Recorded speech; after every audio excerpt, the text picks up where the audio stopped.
Kochi metro സർവീസുകളെ പ്രയോജനപ്പെടുത്താൻ ആകർഷകമായ ticketing സംവിധാനങ്ങളാണ് ഏർപ്പെടുത്തിയിരിക്കുന്നത്. ടിക്കറ്റ് നിരക്കും സർവീസുകളുടെ ക്രമീകരണവും ഗുണം ചെയ്യുമെന്നാണ് KMRന്റെ പ്രതീക്ഷ. മണിക്കൂറിൽ 98 കിലോമീറ്ററാണ് മെട്രോയുടെ വേഗം.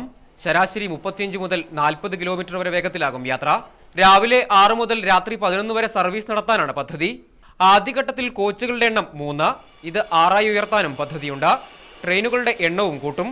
ആളുകൂടുതലുള്ള സമയങ്ങളിൽ 10 മിനിറ്റ് ഇടവിട്ടാണ് സർവീസ്. ദിവസം ശരാശരി 200 സർവീസുകളാണ് പരിഗണനയിലുള്ളത്. മെട്രോയുടെ മിനിമം ടിക്കറ്റ് 10 രൂപ.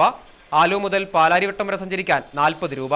QR കോഡ് ടിക്കറ്റ്, ഒന്നിലേറെ യാത്രയ്ക്ക് ഉപയോഗിക്കാവുന്ന കൊച്ചി വൺ സ്മാർട്ട് കാർഡ് എന്നിങ്ങനെ വ്യത്യസ്ത ടിക്കറ്റിംഗ് സംവിധാനങ്ങൾ ഒരുക്കിയിട്ടുണ്ട്. മൊബൈൽ ആപ്ലിക്കേഷൻ വഴിയാണ് കൊച്ചി വൺ സ്മാർട്ട് കാർഡ് പ്രവർത്തിക്കുക. ഇതുവഴി ഷോപ്പ് ചെയ്യാനും സിനിമ ടിക്കറ്റ് ബുക്ക് ചെയ്യാനും കഴിയും. മെട്രോ ഉദ്ഘാടന ദിവസം മുതൽ കൊച്ചി വൺ സ്മാർട്ട് കാർഡുകൾ ലഭിച്ചു തുടങ്ങും. രാജ്യത്ത് നിലവിലുള്ളത് 7 മെട്രോകൾ. കൊൽക്കത്ത, ഡൽഹി, ബംഗളൂരു, ജയ്പൂർ, ഗുഡ്ഗാവ്, മുംബൈ, ചെന്നൈ. 8ാമത്തേതായി കൊച്ചിയും ട്രാക്കിലാവുകയാണ്. മീഡിയ 1 കൊച്ചി.